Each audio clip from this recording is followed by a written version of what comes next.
Calgary's latest water main crisis to the Alberta government's new window on efforts to attract investment for another pipeline to the BC coast. Time now for tonight's politics panel. And joining us this evening, Donna Kennedy-Glans, former MLA and cabinet minister, now a columnist with the National Post, and Laura Knop, former journalist and broadcast news educator. Good evening to you both. And let's begin with reaction to the latest rupture of a key water main in Calgary.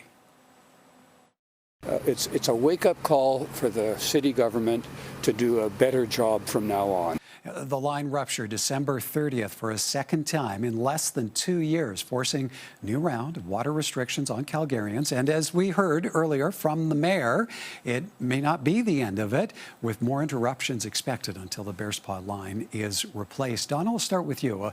A week into this latest water main crisis, how do you see the mayor's message of having to adapt to a new normal until that replacement line is completed, landing with Calgarians? Oh, it's tough. I mean, I joke we're lightly showered down here in Calgary, but it is very difficult. It's not summer. We don't have gardens and lawns that need to be watered, but the restraints are real. And I think the future is the real issue. If this main line is broken and needs to be fixed, I think that's a very big job that's going to take it's going to have future disruption. What I'm most encouraged by and what he's saying is the governance model needs to change. And if it's a wholly owned subsidiary like other utilities, fabulous. And I hope we really, really go to work on that, because that's going to be just as hard work as getting that line reestablished physically. Laura, with the final report coming out now from the independent panel of experts on the 2024 rupture, to what degree do you see Calgary taxpayers demanding accountability? What should be expected to come of that report? I think that Calgarians have had it. It was bad enough the first time to have it come up again. I did a little bit of research. You know, we did have a water main break in 2004. It was the same type of pipe. It was equally as catastrophic. At that time, they started talking about monitoring the pipes and maybe starting getting pipes going.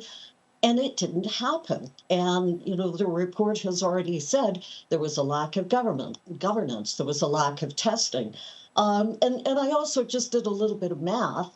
And since 2004, our residential tax rate, according to the City of Calgary, has gone up 171%.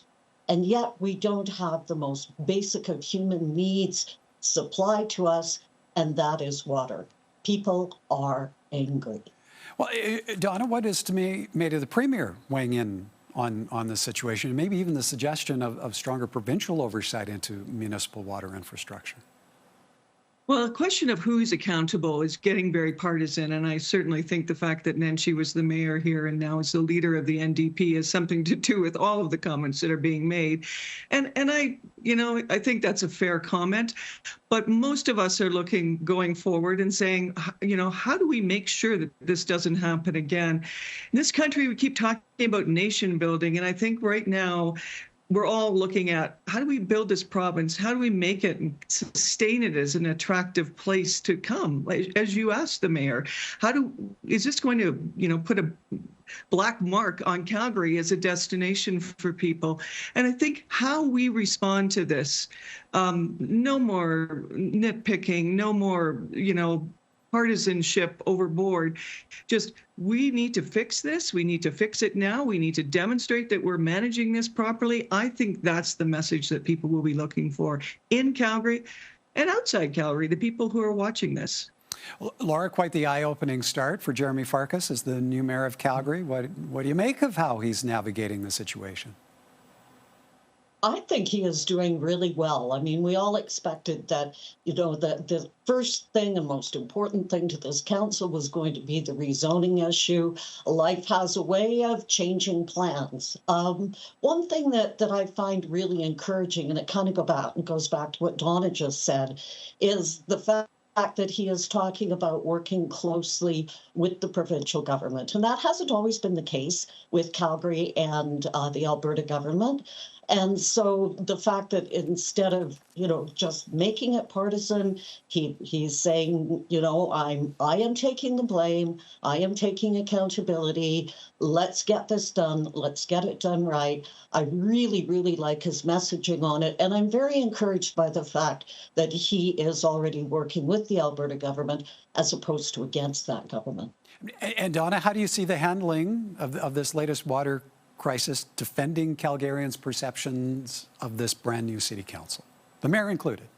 Oh, I think they're in the trenches. He said he wasn't in the trenches literally, but figuratively, they are in the trenches, and I think they're actually responding to the mandates that Albertans or Calgarians put in front of them. I think it's a beautiful response to a terrible issue, but I'm really, really encouraged by what I see, and I'm not alone.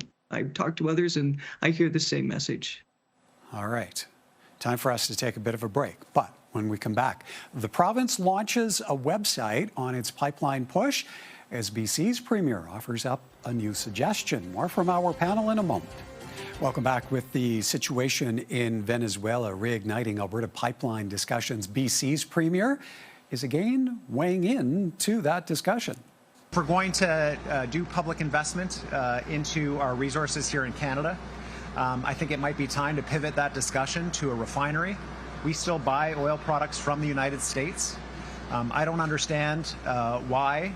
While David Eby is maintaining his opposition to a new West Coast pipeline, both Danielle Smith and the Prime Minister have said the situation in Venezuela shows the importance of diversifying Canada's oil market. Now, the Alberta government has also launched a website focusing on the proposed pipeline and updating the status of efforts. The government hopes the website will also help attract an investor. Laura, maybe as a starting point, the timing of the situation involving the Trump administration in Venezuela, how do you see that playing into Alberta's drive for a new pipeline? How much of an opportunity is this for the Smith government?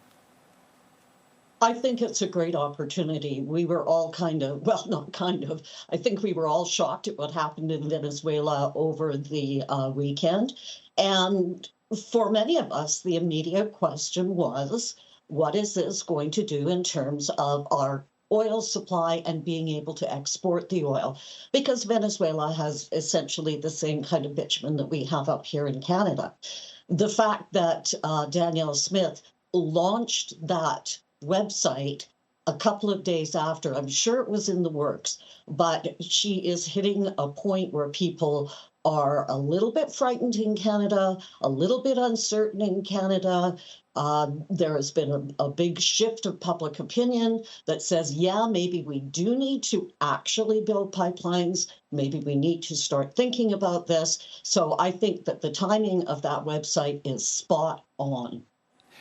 Donna, we heard the clip there of David Eby, BC's Premier, attempting to pivot the discussion to a refinery. How likely is that to change the narrative around Alberta's pipeline push? I have to wonder who is advising David Eby. We have been talking about refineries for decades in this country. When I was a politician, the Northwest Upgrader was approved and went into action. That was a very difficult project to manage. We don't have refineries, and we do not build greenfield refineries in Canada. They're just too expensive. You have to build them to where the population is. I've had many, many, many conversations with people who are experts in this field. It is a difficult thing to do. I think the better question is, why aren't Canadian producers investing in U.S.-based refineries that already exist? I think this is just something that Eby is throwing on the table as a distraction, and I am really getting tired of distractions. We cannot do nation building if we keep taking the conversation somewhere that it's already been. Enough. Laura, you brought up that new Alberta government website. What do you make of that as a window that opens into the efforts of what the province is doing, what that whole process looks like in getting a pipeline going? It's a nicely laid out website. And, I like the idea that it's sort of one of the things it talks about is like, this is the myth, this is the reality. It talks about Indigenous voices. It talks about aligning with Canada's interests. The one thing that concerns me is that you often see on social media, like when they finished off Trans Mountain, it was referred to as Alberta's pipeline. And as Donna's talking about nation building, I would really like to see the conversation shift away from identifying it as Alberta's pipeline. This is Canada's pipeline. This is for the good of the whole nation. I don't know if that website will accomplish that because it is just so Alberta trademarked. Donna, how far do you see that website going to that goal of attracting private sector proponents? Oh, I think any private sector proponent who's in play has got far deeper knowledge than that. I think the website is geared to the public so that we actually understand what's going on. I mean, we've seen so many nation building projects be tabled and we don't know what's going on with them. This is an effort to say, here's the progress that's being made. This is what's possible. Diffuse the rhetoric and the social media stuff that's out there is just, some of it's insane, and try to get ahead of it. But I think this is a public project, public-facing project. It's not for the investors. Laura, who do you see taking the time to take a look? I agree with Donna. The investors they've been talking about it for a very long time. So if you can get the public to look at it, but again, public outside of Alberta, because we've got the buy-in in this province. The problem is other places. Where is the buy-in from the rest of Canada? And again, we have to get over this idea. We are a very, very diverse nation, but at some point we have to come together as a nation because we know that things are not going well here. Our GDP has dropped. We've had a lot of problems in the last 10 years. We've lost a lot of investment. So let's stop talking about it as a provincial project and start talking about it as a Canadian project. And Donna, to bring this back full circle, what are you watching for now from developments in Venezuela and the trickle-down impact on Alberta's oil patch and even the political dynamic here at home? Oh, I've been in those places before in these times. It's a really difficult time. I'm looking to see what happens with the opposition leadership, if it actually holds. I think, what's its role in this? The person who is in charge, Rodriguez, will she be accepted? Will she continue to work with the Trump administration? I don't know the answer to that. What will the military do? What will the other countries do that surround Venezuela? And I'm watching Chevron very closely. I mean, they're primed and ready to go here. And you've also got Guyana next door, which is huge investment by American companies and huge, huge oil reserves potential. So there are a lot of moving parts. There's a lot to watch, and it's really interesting times. It is a very interesting new year. And Donna, should that be worrisome for Alberta? No. I don't think worrisome. I mean, this is the reality. That oil has been there for a very long time. We've been aware that Guyana has incredible oil fields that they've just discovered that, actually Maduro wanted to stop. So yes, we are in a competitive space, but we've been in that competitive space before. It just lends support to the idea that we are a country that has to look after our own, and us playing around at the margins, renegotiating, re-talking about things like refineries that we've already been down.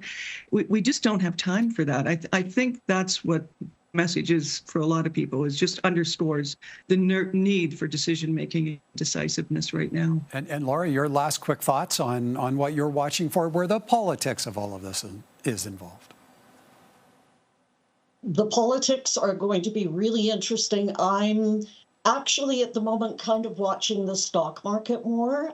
There was a big drop in oil stocks over yesterday. Hopefully it'll come back. I think that to me is going to be the real bellwether for what happens, and that will affect the politics, because when it comes down to people and their money, they get involved.